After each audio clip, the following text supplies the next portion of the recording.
بسم اللہ الرحمن الرحیم۔ السلام علیکم ورحمۃ اللہ وبرکاتہ۔ عابد راجہ چینل کی طرف سے آج میں اپنے دوستوں کو رسول اللہ صلی اللہ علیہ وآلہ وسلم کا ایک فرمان بتاؤں گا۔ اس سے پہلے میں اپنے تمام دوستوں سے گزارش کروں گا کہ اس ویڈیو کو آپ نے آگے ضرور شیئر کرنا ہے۔ تو شروع کرتے ہیں۔ بسم اللہ الرحمن الرحیم۔ صحابہ بیان کرتے ہیں کہ ایک دن ایک اجنبی شخص آیا، نہ وہ مقامی تھا اور نہ اس پر سفر کے آثار تھے۔ وہ دو زانو رسول اللہ صلی اللہ علیہ وآلہ وسلم کے سامنے بیٹھ گیا اور مختلف سوالات کرنے کے بعد چلا گیا۔ جب وہ اٹھ کر چلا گیا تو آپ صلی اللہ علیہ وآلہ وسلم نے فرمایا، اسے دوبارہ میرے پاس واپس لاؤ۔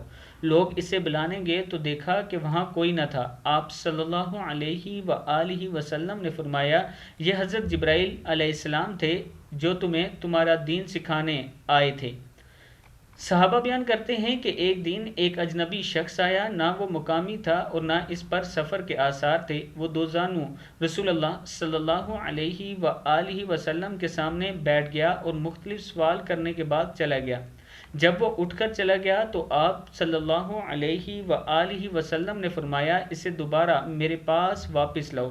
لوگ اسے بلانے گئے تو دیکھا کہ وہاں کوئی نہ تھا۔ آپ صلی اللہ علیہ وآلہ وسلم نے فرمایا، یہ حضرت جبرائیل علیہ السلام تھے جو تمہیں تمہارا دین سکھانے آئے تھے۔ صحیح بخاری کی حدیث ہے، یہ دیکھ لیں۔ میں اپنے دوستوں سے گزارش کروں گا کہ اس ویڈیو کو آپ دوستوں نے آگے ضرور شیئر کرنا ہے۔ السلام علیکم ورحمۃ اللہ وبرکاتہ۔